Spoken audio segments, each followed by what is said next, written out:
What's up? What's up? What's up? Welcome to the All Around. I'm your gracious host, Dr. Anthony. Please tune in on Mondays at 6 p.m. for your entertainment purposes. We will hit current topics, old topics, and everything else in between. Be there or be square. Deuces, my loves.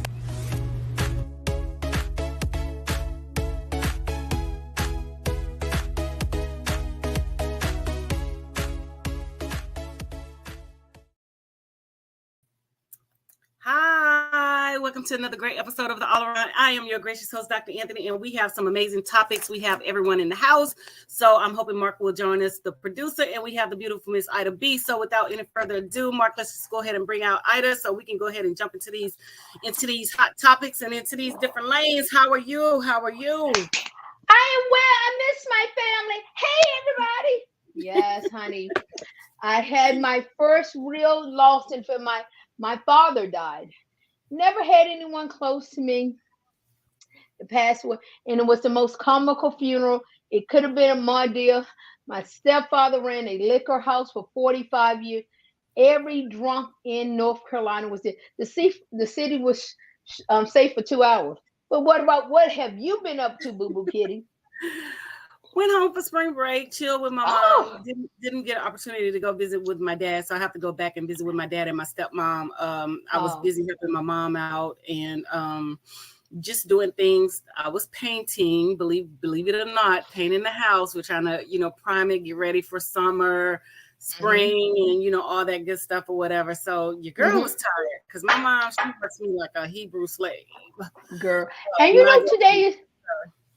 But today is National Siblings Day. How many siblings do you have?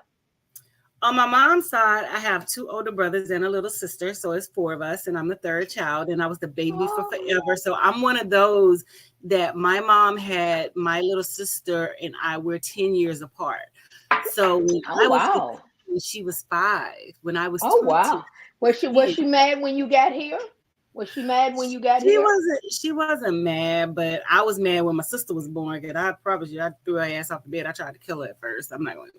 No, I was the baby. But I love my sister to death now. I wouldn't, have anything to, harm her, hurt her, or anything like that. But when you're younger, the baby comes along, gets all the attention. Because I mean, anybody knows me, I'm like extremely spoiled. And that was a bit much to take in, you being the baby for forever, and you the spoiled one, and then a baby comes along and still spoiled, Dr. Anthony, how do you think I felt? I was sitting there being nice and comfortable. By the way, I'm glad you brought it up because that means I got to call my younger brother. I only got one sibling and everything, but I was sitting there minding my own business for a good 7 years, born in 1962. And then sometime in 68 or 60, he was born in 69. So sometimes in late 68 or 69, my parents coming around telling me, you got a brother. I'm like, wait a minute. I thought I was the be all the end, all and everything. And then I got a brother 7 years later. So what's going on there? But, he does a lot of work with the at-risk youth and does a lot of work in the community and all of that. So I can't say bad things about Malik. He's doing some. And even his name is cool. Yeah, Malik.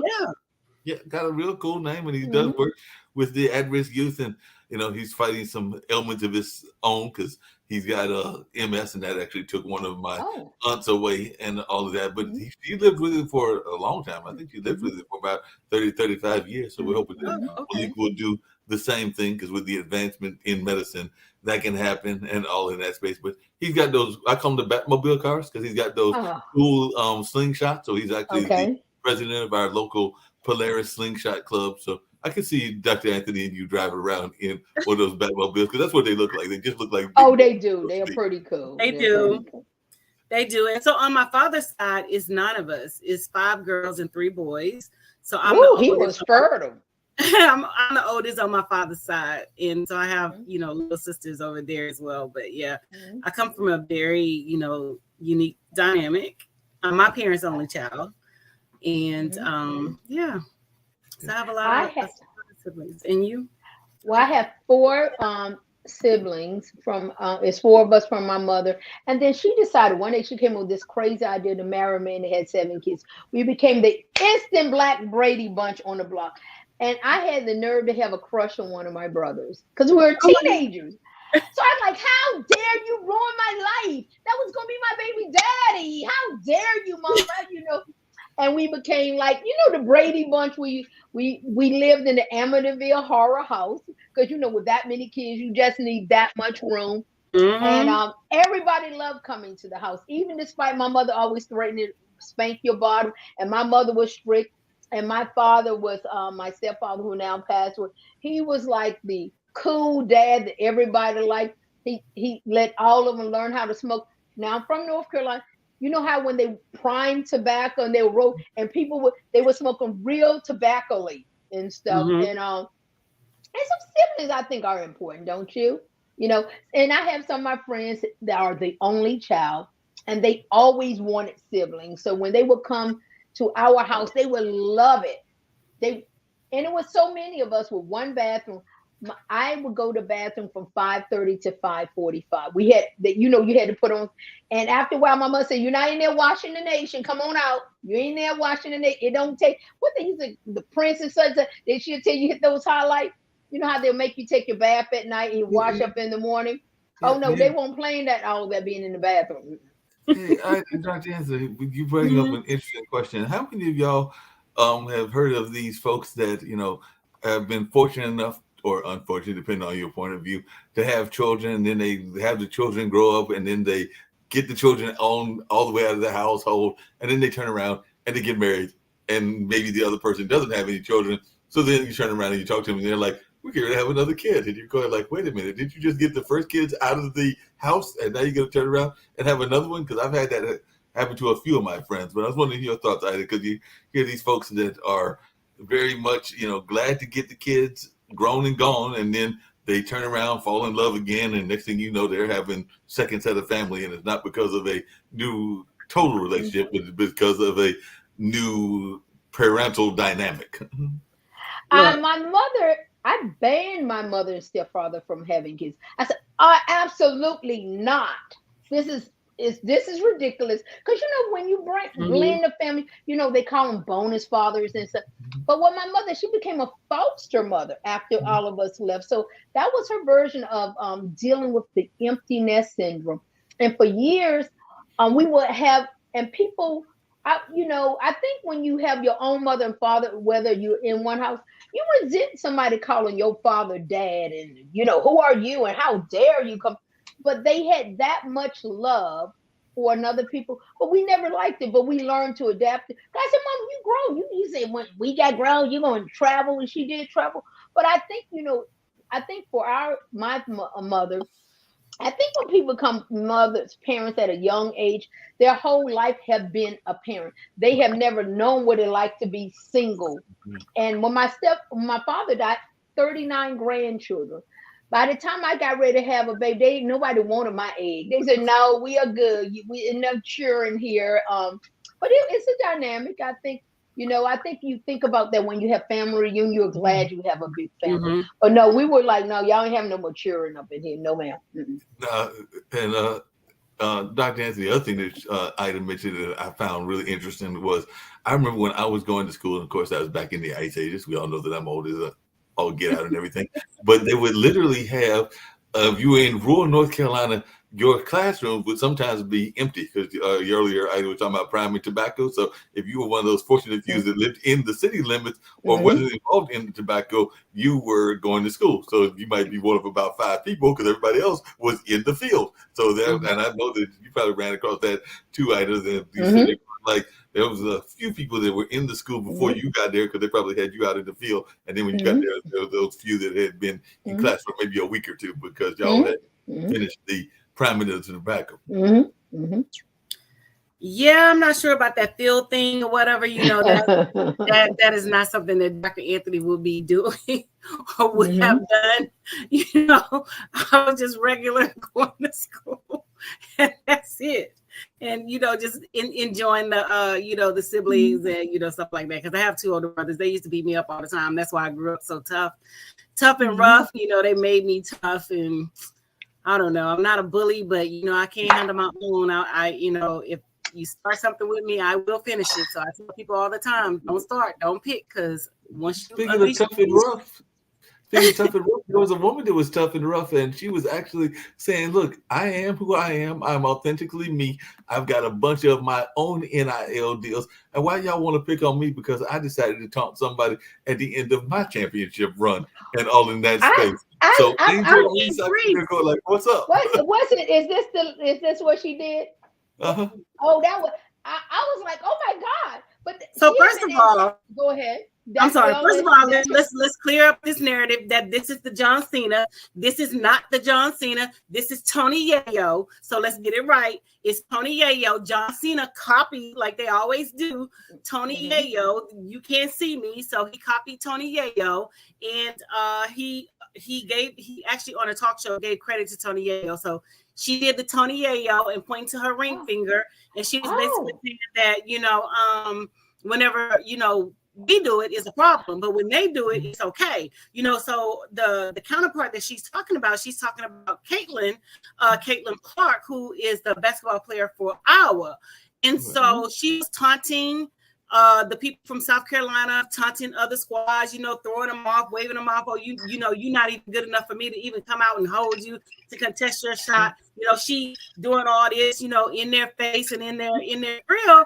And so LSU basically told them, don't come over here with the foolishness, because you're not going to do it to us.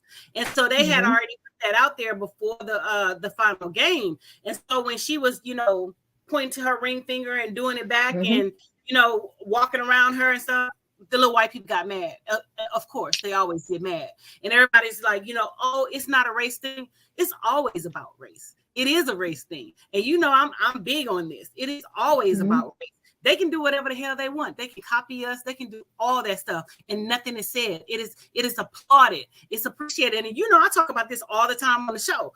How other people and other coaches, especially other women, get to mimic us, copy us, because we are the blueprint, of course. And nothing is said, nothing is done. But the second that we show some pushback, oh, it's a problem. Because the Kardashians copying the hairstyles, copying, the clothing from black designers and things like that, when they had the Bantu knots,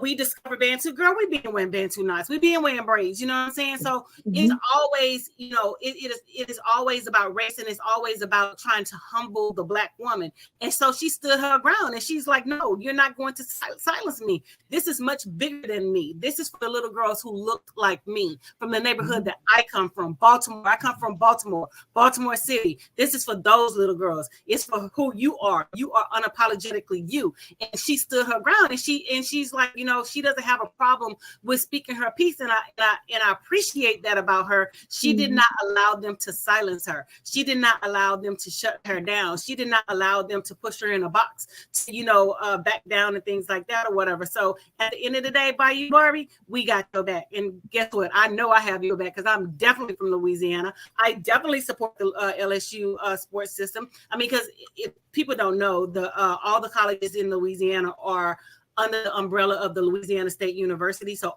every college is under that umbrella. So regardless of what college you went to, you're still under the umbrella of the Louisiana State University. So yeah, I'm repping my LSU shirt today in support of Angel Reese and the LSU. Me see, stand up.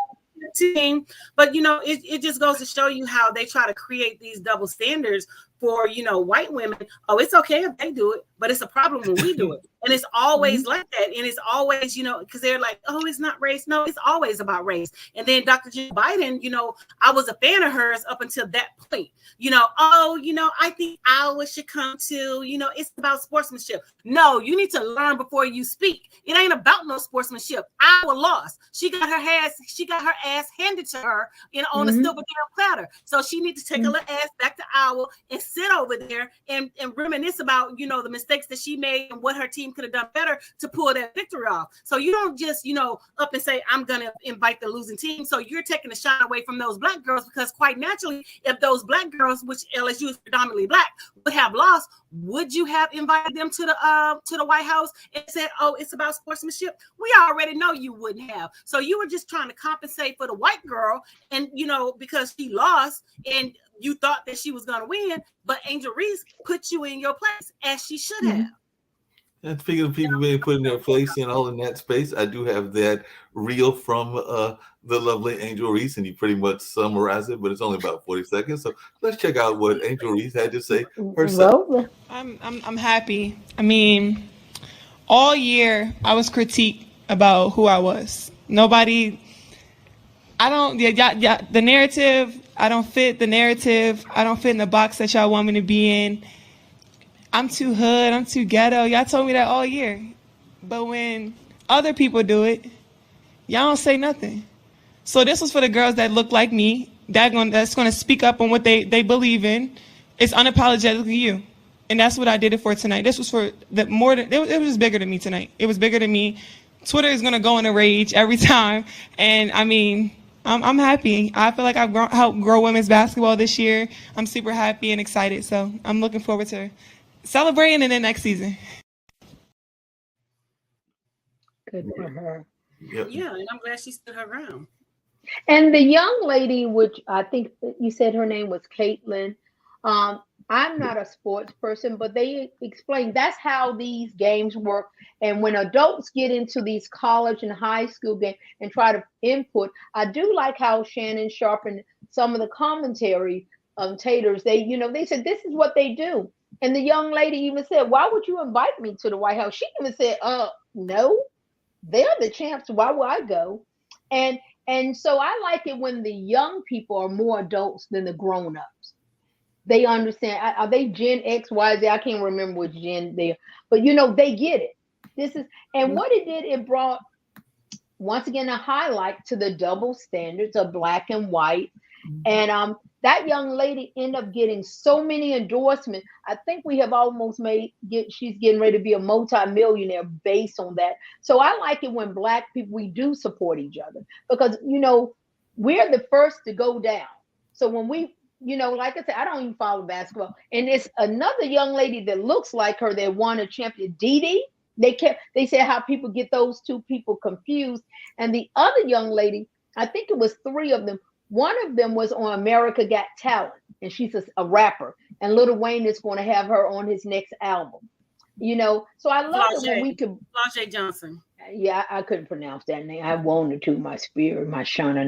But the other thing that people forget, and I know that Dr. Anthony's show isn't necessarily a sports show, but it is my understanding that one of the things that the young people have been doing very successfully is making money off of what are called NIL deals, which is that's what they was calling. She made $300. And I want to say that Angel is like number 4 in the list, so she's already made more money than he even said that she might make as a WNBA player as a college student with these NIL deals, because she's already struck up some major deals already even before winning the championship. So with the championship, she might even go up even further, but she was already at like either number 4 or number 5 in terms of the amount of money made in that space. Well, that was before the championship. She's that's what I'm saying, before the championship, 900,000 now.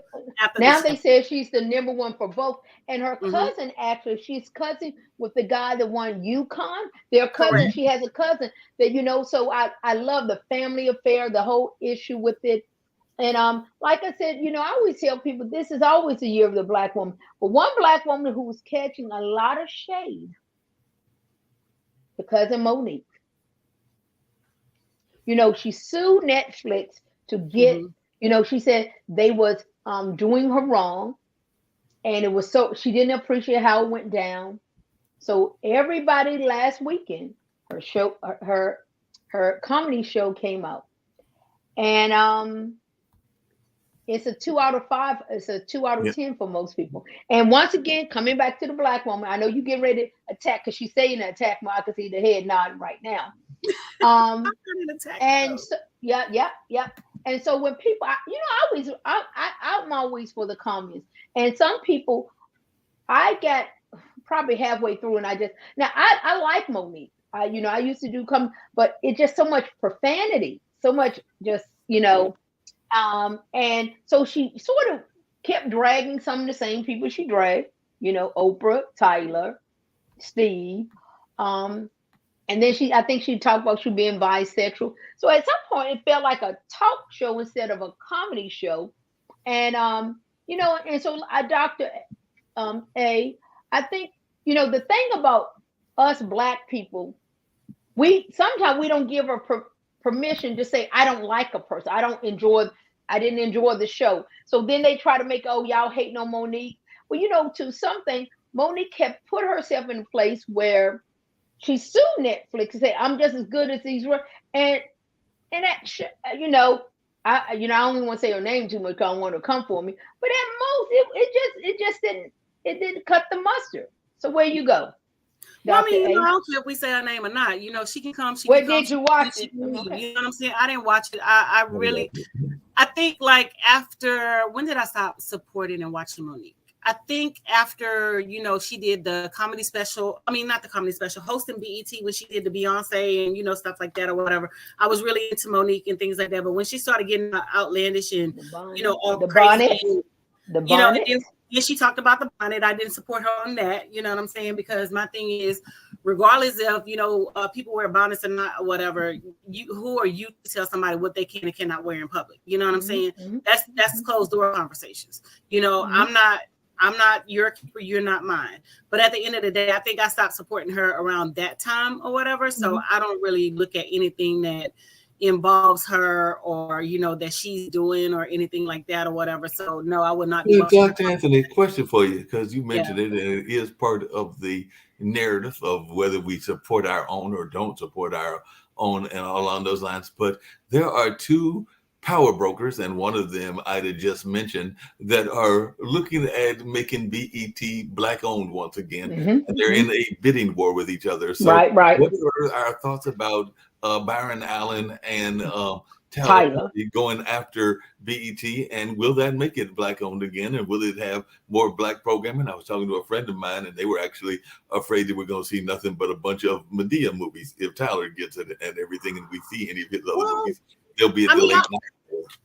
I mean, my thing is either you like Madea or you don't. But the one thing I can say about Tyler is he gives Black actors an opportunity. So I would love to see him have BET versus Byron Allen, because Byron Allen actually owns a lot of TV stations that people really don't understand. He owns the Weather Channel. He owns a lot of TV stations, but you don't see him purporting, Black shows and things like that. So I think in the latter with Tyler Perry, I think we will get more shows along the line with Black actors and actresses, and I think he will be better for the community than the previous one.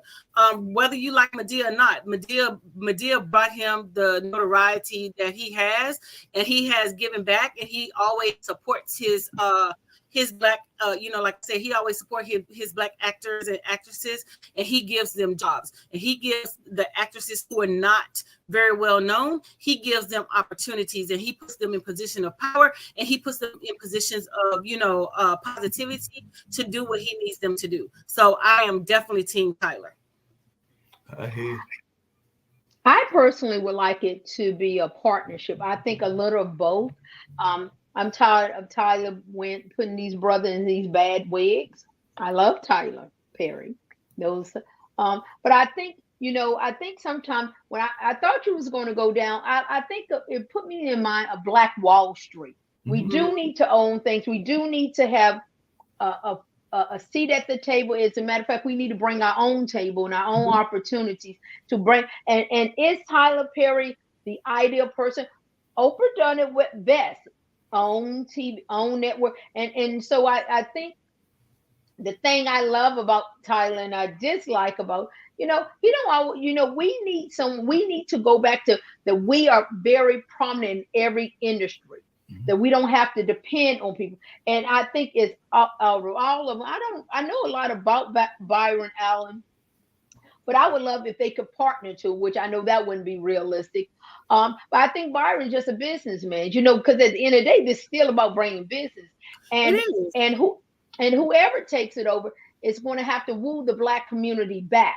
Because, you know, when you think of BET, you used to think of BET, you think 106 in Park, you used to think of Jet Magazine, Ebony Magazine. And you know, you remember Bobby when Jones people named, Gospel. yeah, you remember people used to name their children Ebony and S, and you could tell a person's age based on their Black name. And so we do need that back. And I think from a longevity, I think Tyler, the Black community would accept it better being Tyler, because we trust him. We have a relationship. We know his give back is so strong. He's going to let us participate. But Tyler, you got to leave the bad wigs alone, boo. Those bad wigs. I didn't think you could make Shamar Moore look ugly, but you know, I love my boo. I love Tyler, but those bad wigs got to go. I'm sorry. I mean, I understand that, but like I said, at the end of the day, we have to look at how he has supported the community, what he has done for the Atlanta community, and what he has brought to that table. Because he's originally from New Orleans, Louisiana. You know, he could have picked anywhere in the world that he wanted to live. He chose Atlanta, and he supports that community. He does things for that community. And I mean, I'm not saying Byron doesn't, but I mean, I don't know of any things that Byron has done. And speaking from the standpoint of, you know, supporting the Black community and giving opportunities, I feel that Tyler would be better at that than Byron would, because he had, like you said, he has the relationship. He has shown, he has proven that he's going to do those things. So yes, it probably will be accepted better from Tyler than it would, you know, from Byron. So like I said, I'm team Tyler. You know, he's a fellow Louisianian, so I'm going to always support home team first before I, you know, step out on the grid and go, you know, elsewhere. But also, go ahead. No, like you said, that makes a lot of sense and everything. But I do sometimes wonder if our athletes are doing enough to support their various communities. And yeah, I know Tyler's doing a lot, but you know, we just had a major athlete pull out of a major event this weekend. Yeah, I'm going back down the sports lane, but yeah, Tiger's got all kinds of issues. He can't seem to know how to drive his cars because every time he turns around, he's on another accident or something along those lines. So he did pull out, and part of that is because of the injuries from the latest car accident and all in that space. But whether it's Tiger or whether it's Michael Jordan, or where there's a number of other athletes, there are a number of them that have made millions, if not billions. Well, definitely millions. Well, you know, he said he wasn't Black anyway, so I don't support him. So whatever he's going through, good, get it 2 times worse. You know what I'm saying? So when they said with the little white woman trying to sue him for $30, sue him for $30 million, sue him for 60. I really don't give a damn. You know what I'm saying? Because you didn't claim the Black community. You just can't turn it on and off when you want to be when you want to be Black and when you don't want to be Black. What did he say he was? He was Sublasian. He wasn't Black. You know what I'm saying? So go on over there and be Black, not be Black. Keep that same energy. So guess what? This Black woman is not supporting your ass. You know, the thing what I like about the Tiger Woods of the world, at least they're open with. Sometimes Blacks can give the perception that they're supporting people, then when behind closed door they're making other deals with other people. So I always like to see. I don't even call him my enemy. But understand, in the white community, in the record book, he is going to be recorded as a Black golfer. So he understands. Oh, I get it. No, but understand. But you got to understand, he had a Black father and a Filipino or Asian mother, and you got to realize a lot of who we are. When you look at the Serena Williams and you look at athletes, and the speaker Michael Jordan, his house was broken in last week by an 18-year-old young man, and the first thing said, Michael Jordan's house got broken into. How? You know, what type of security? Maybe he got the ring. I don't know. It broke it. And a young boy, and they said, I think he said we're going there to steal some Jordans. And ironically, Michael Jordan said he didn't want him to get like a big charge. I think they said they charged him with trespass. But I think people, when they get to a certain, LeBron's had played the game well. I am my brother's keeper. Tyler Perry had played it well.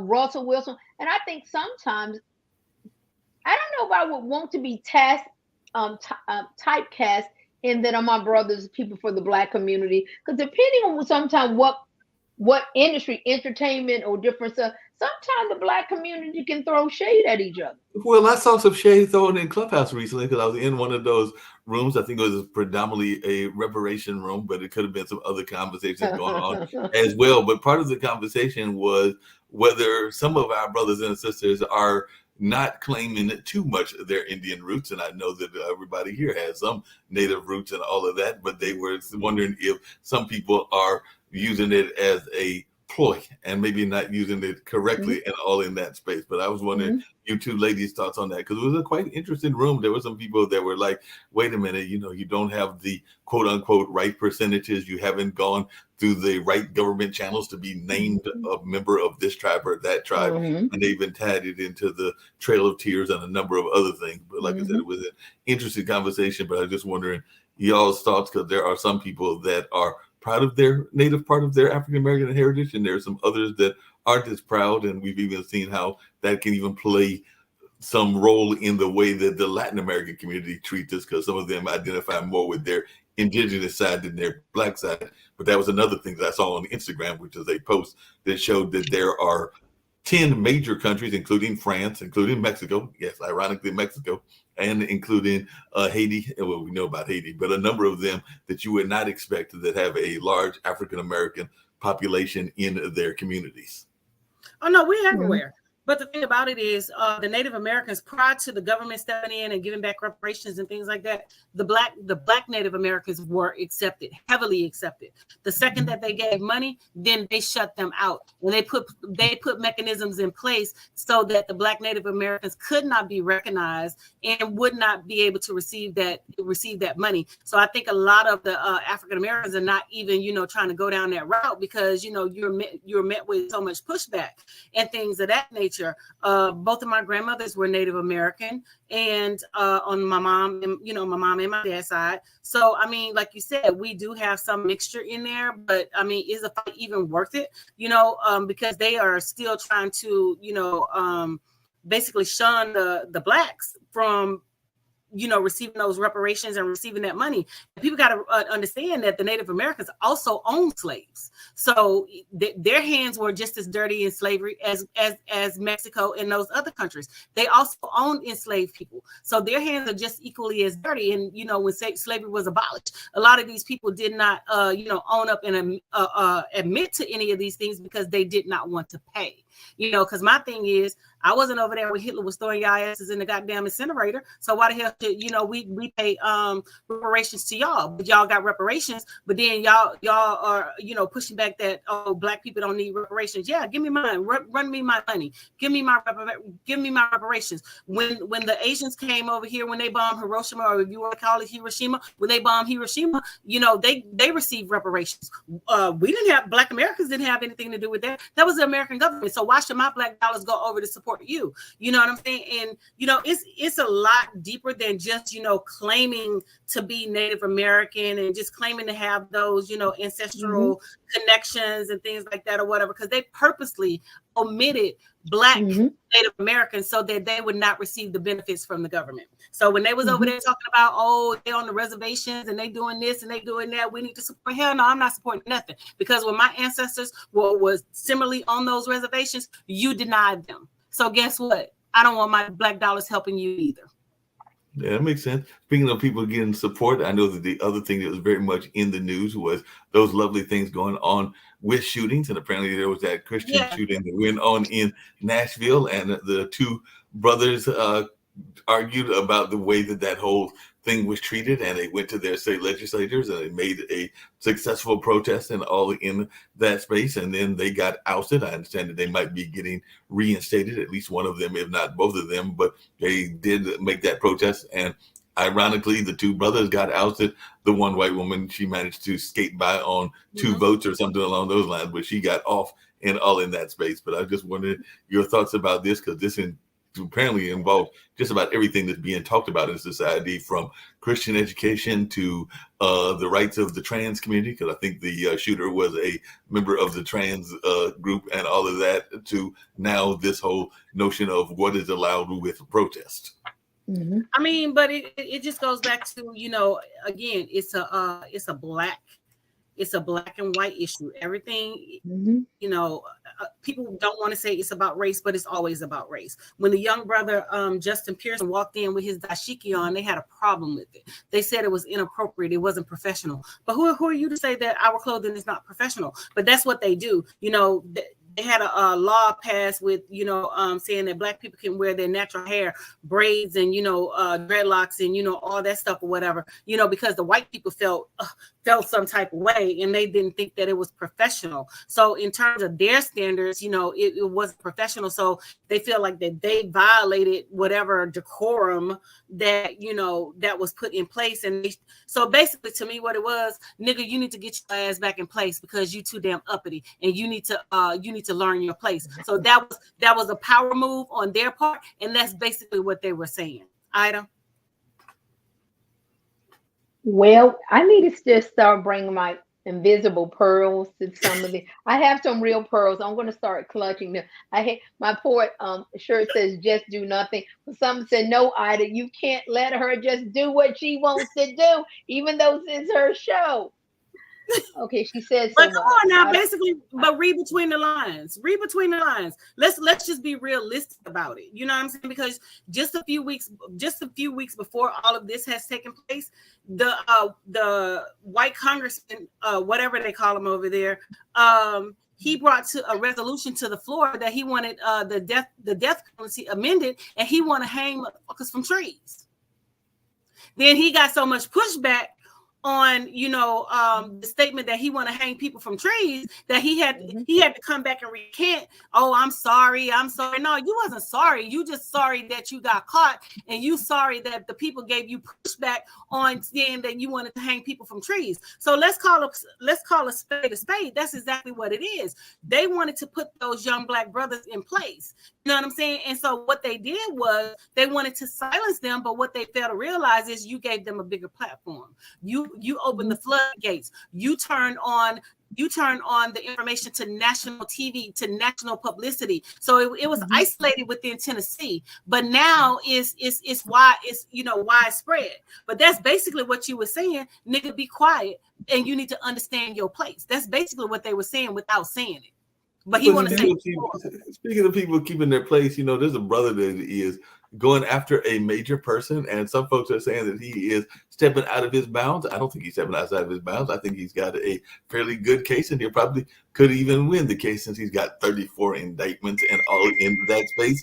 But what are folks' thoughts about this lovely notion of the brother from New York going after Trump? Because apparently that's become a race conversation as well, because it is definitely a brother DA that is going after Trump, and definitely brought him to New York all the way from Florida, where I think he was residing. Now he's gone back to Florida after facing the music, and now he'll have to face the music in a court of law whenever they get to that particular case. But we got Trump being indicted, and maybe he'll be the first. Well, he won't be the first, because there've been other presidents that have been indicted, and we've definitely had some criminals in office. But definitely, what is your thoughts about this notion and all in that space of Trump still running, saying he's still going to run, and he's definitely involved in this whole scandal of a notion of being arrested? So before we go to Trump, let's go back to Tennessee real quick. So she's gonna go on a rant when you because Trump is going to take 5 minutes. Oh my God! Okay. So one of the lawmakers in Tennessee was so egregious against the referee because he didn't like the way the referee was calling the game. So he went on the court and pulled this man's pants down. But nobody said anything about that. Nobody charged him with assault. Nobody did anything. But because the brothers are stepping up, wearing dashikis and speaking, not speaking the language that they want to hear, and not, basically selling their constituents out. Oh, it's a problem. But no one is holding him accountable. No one is holding the other people accountable that has done egregious things. So my thing is, like I said, call a spade a spade. So if you want to say about decorum, your decorum wasn't right when you ran out on that court and you pulled that referee pants down. So now we can go into Trump. Yep. Go ahead, Ida. I'm just going to look out the window. What's your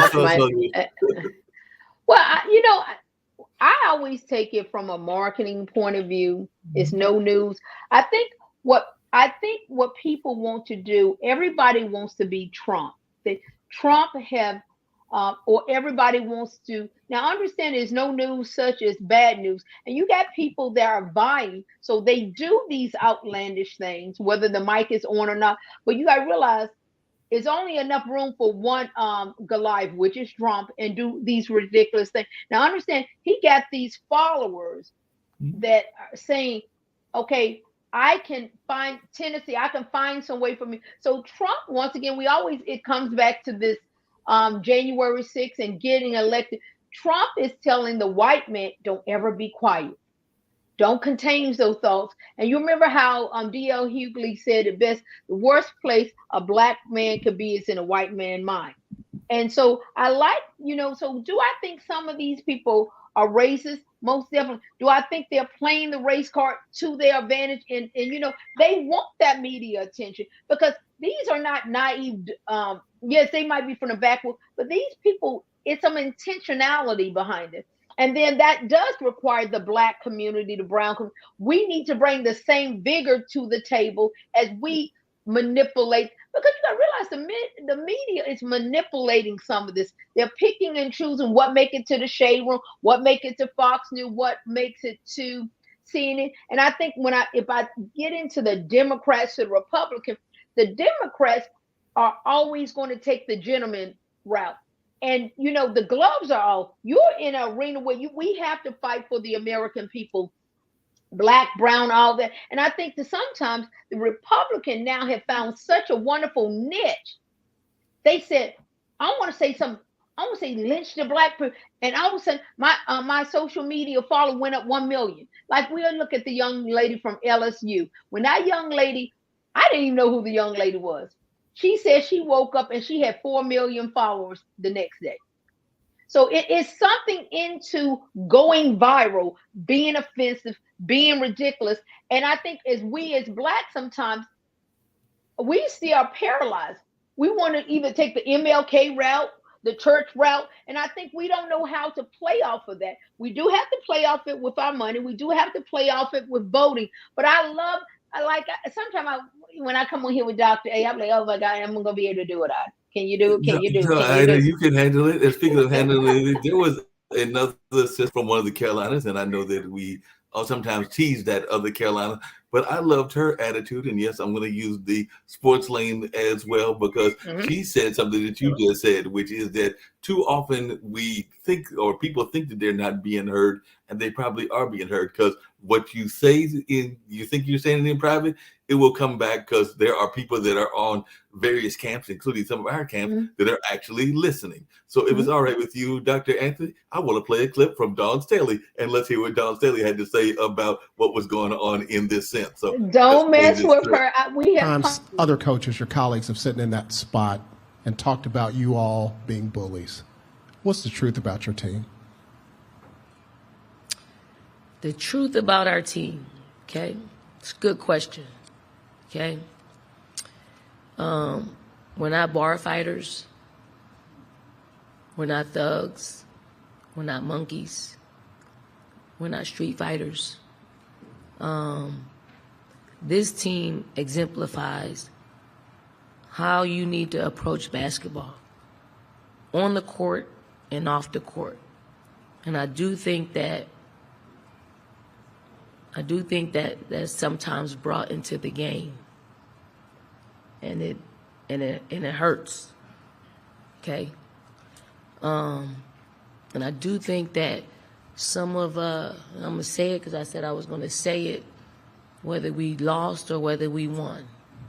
Some of the people in the media, when you're gathering in public, you're saying things about our team, and you're being heard, and it's being brought back to me. Okay? And these are the people that write nationally for our sport. So you can not like our team. Okay, you can not like me. But when you say things that you probably should be saying in your home, on the phone, or texting out in public, and you're being heard, and you are a national writer for our sport, it just confirms what we already know.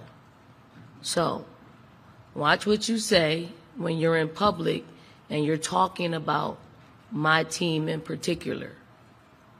Just watch what you say about our team, because it's wrong. You got young lives who are really, if you really knew them,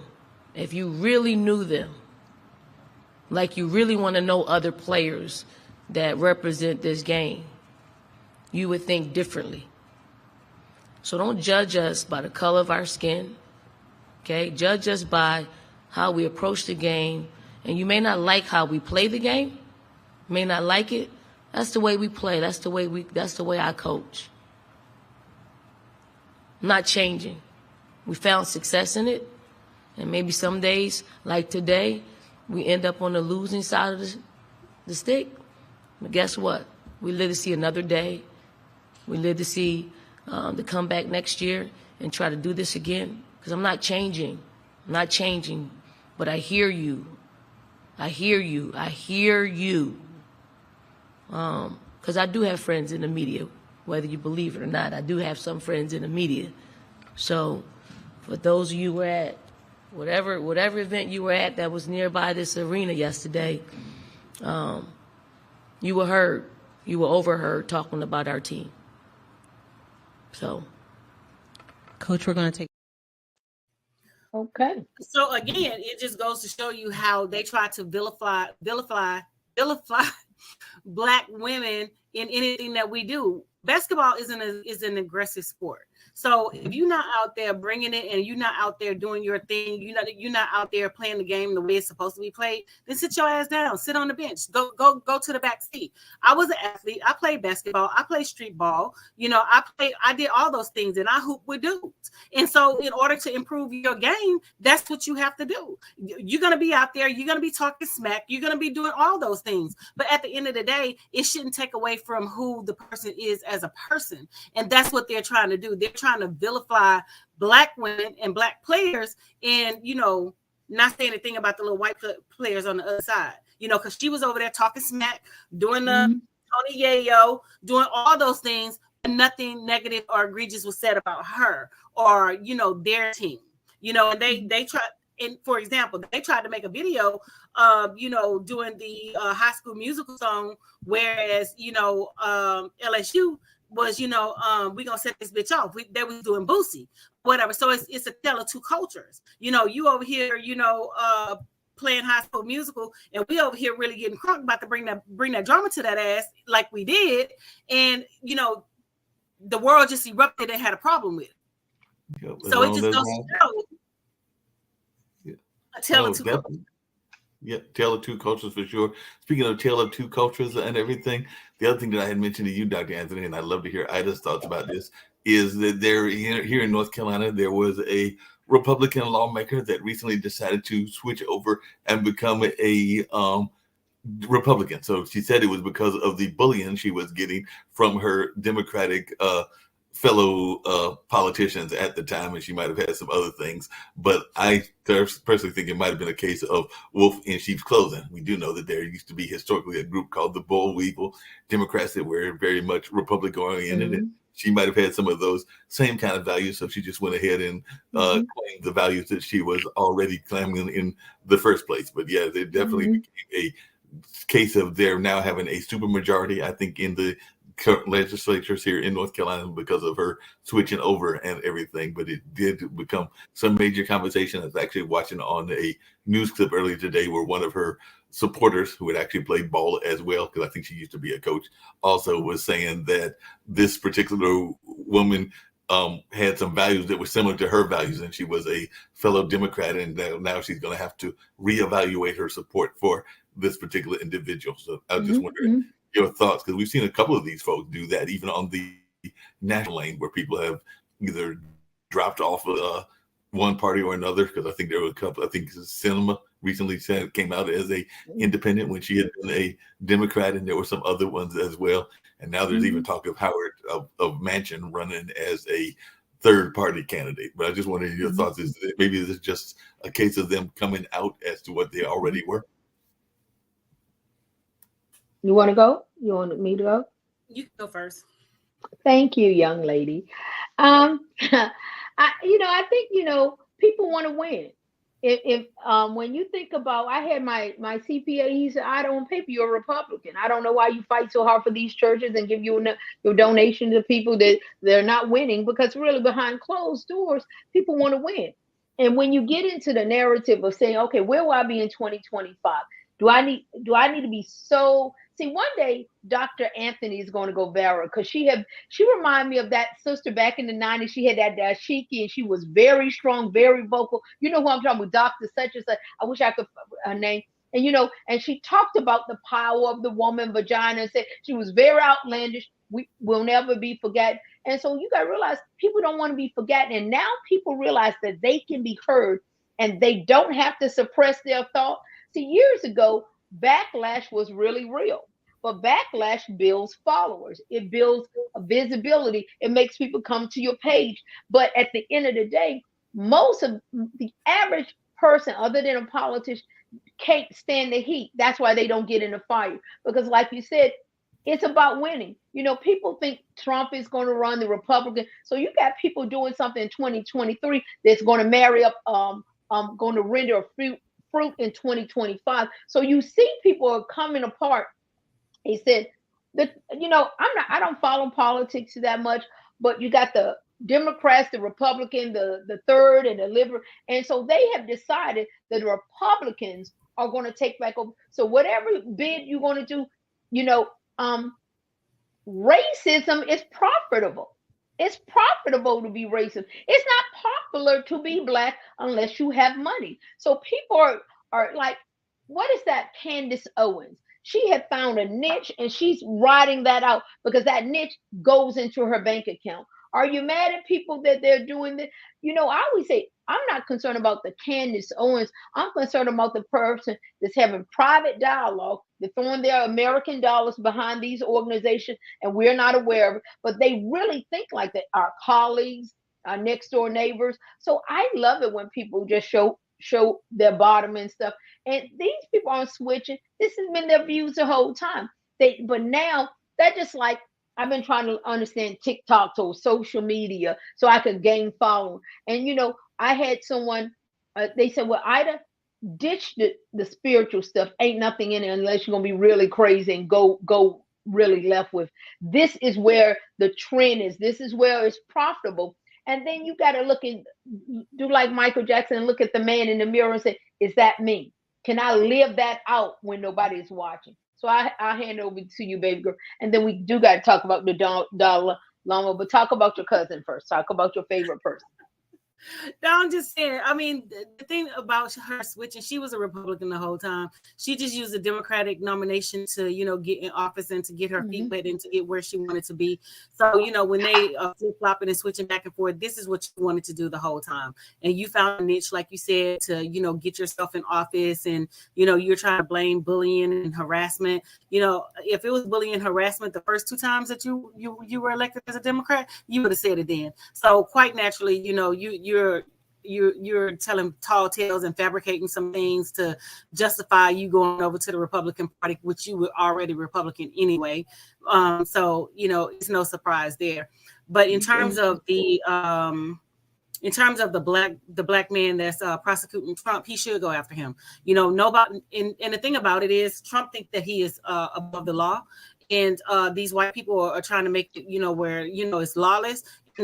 He shouldn't be held accountable. No, he should be held accountable, and he should, receive whatever, punishment that he's going to receive to the full extent of the law, because this is much bigger than Donald Trump. This is about democracy. This is about, the law of the land. This is about everything that this country is built on and what this country stands for. And so if you let this white man come in and do what he has done, and there are no repercussions and no consequences, guess what? It's going to continue to happen. Just like, when they was saying that they were going to New York and, they were going to do X, Y, Z, and the New Yorkers stood up because they ran Marjorie Greene ass up out of there. And they said, it's not going down over here. You're not bringing that foolishness over here. We're about this, we're about that, and this is what's going to take place. So no, he is in what he is doing. And the thing about it is, there's a difference between, Tennessee and New York. Donald Trump actually broke these laws. The brothers, they were just speaking their piece and trying to, rally for their constituents. So there's a major difference. But the white folks over there was trying to silence them and tell them, niggas, you too uppity. Because, back in the day when black people, they thought black people were uppity. That's the term that they use, uppity. And they tried to silence them and put them in their place. So that's what that was doing over there. But in terms of New York, no, those 34 counts need to be stuck to his ass, and he needs to be prosecuted, and he needs to go and face the music, because he was advised not to take documents from the White House. He was advised on all of this stuff. He was advised on all of that stuff, and he purposely did things thinking that he was going to be protected and the Republicans were going to protect him to keep him safe from whatever he's trying to hide. And we already know that he's trying to hide, and all the stuff that he was trying to say about Hillary Clinton was actually factual and true about himself. So yes, he needs to be prosecuted to the full extent of the law. They got a new distraction going on now, because now they're talking about this leak that's going on from the Intelligence Committee and all in that space, because that just came out recently. They're worrying about these leaks and everything in the international aspect of what's going on. And I know a lot of people are paying attention to the last thing that we'll talk about, because it was on Anthony's mind, which is Prince Harry and Meghan Markle. So what are they doing these days, and what have they got going on in their world? Well, I mean, as far as the leaks are concerned, I don't believe there are no leaks. It's purposely done. So when they want things out there, they put it out there. It's about strategy, and it's about precision, and it's about chess. So we know that something is about to happen and something is about to come forth or whatever, because I want to talk about Meghan Markle, but we may have to push this back to another show. A couple of days ago, the guy from Cash App was murdered in San Francisco. 2 other big tech giants were murdered as well. So when we look at the American government, we look at things like that, because historically speaking, we have always known that the American government has played part in certain figures being killed and certain people being killed when they want the intelligence rights to their products, their companies, to whatever. And I was just talking about this the other day with a friend of mine, and I was giving him the example of Nikola Tesla. Tesla brought he was a great scientist. He brought electricity. He wanted people to have free electricity. The government said, no, we're charging. And so, he was running for his life, and he was killed in a hotel in New York or whatever. So we have to, take all those things into play. And now the American government is saying that they want to basically have a company set up just like Cash App. So it's real coincidental that all of these tech giants that are owning these companies are, falling dead and dropping like flies. So we have to, keep all of that into, consideration and things like that. So I don't think it was a leak. I think it was purposely planted. You're proud of yourself. I am too. Yeah, well, we almost done with another edition. We almost got to a whole hour and everything. So any final thoughts you got, Ida? Or well, I want to talk about the Dalai Lama wanting to tongue kiss a little boy. The little boy came up. It's a video out, and the little boy came up to the most spiritual, is that Buddha or Hindu religious figure of his time, and asked the Dalai Lama for a hug. And Dalai Lama said, "Come over here, let me kiss you, and you suck my tongue." I'm pretty sure the Dalai Lama is going to be retired. So the video has been, and then they said, well, that's how he played. Nick, that's a pedophile. That's a pedophile. And they leaked it. See, the only time things are true when you have the video. And so could you imagine your mama said, go over there and see the pastor, and the pastor said, tongue kiss me. Come on, suck my tongue. Okay, no, we get ready to find out Dalai Lama got it. But the Dalai Lama said that the exact quote was, he told the child to suck that tongue. So that definitely sounds like it's got some serious connotations with language like that and everything. With the people, it makes you just want to go and look into other, and now people saying that's not the only time he's said very child predatory statements, and this man is 80 or older than Methuselah, Moses, and it's scary. This is a world leader, a global leader. I don't know whether he won all the and then to try to do, could you imagine being his PR person trying to do damage control? Said, that's how he play when the cameras are not running. Nigga, he is a pedophile. No, you don't play like that. No, he's a pedophile. But he said what he said. He did say what he said. He looked at that young boy Juicy, and he couldn't resist whatever was there came out.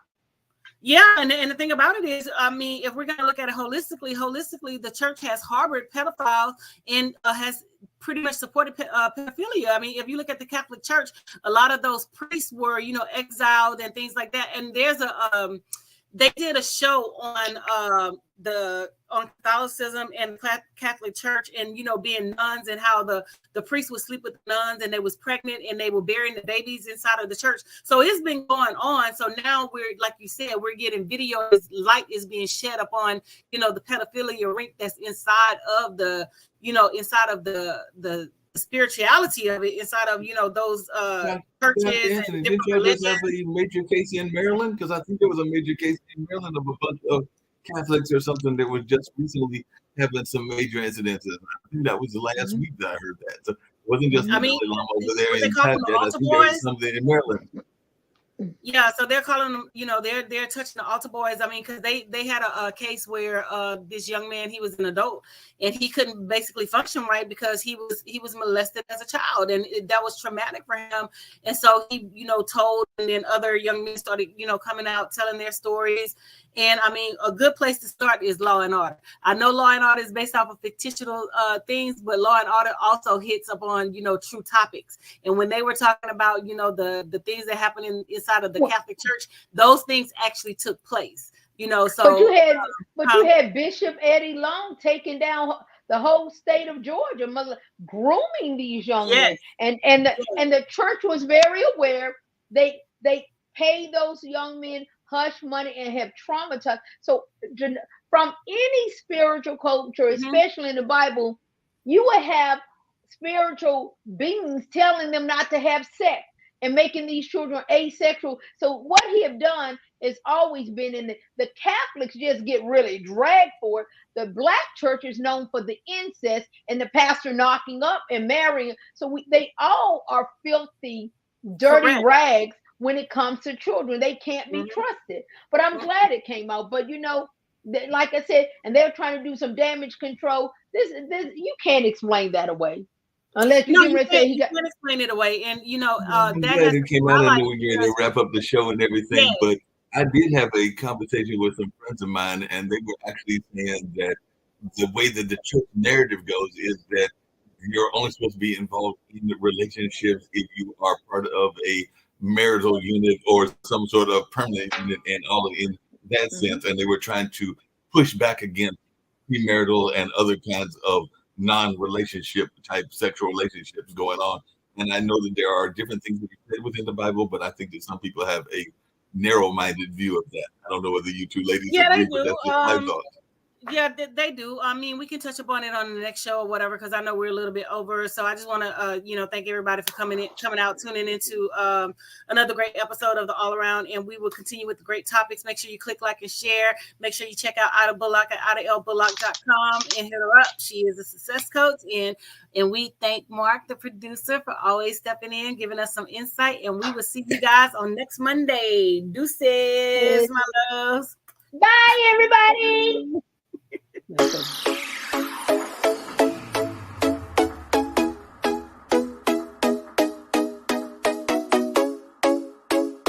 What's up? Welcome to the All Around. I'm your gracious host, Dr. Anthony. Please tune in on Mondays at 6 p.m. for your entertainment purposes. We will hit current topics, old topics, and everything else in between. Be there or be square. Deuces, my loves.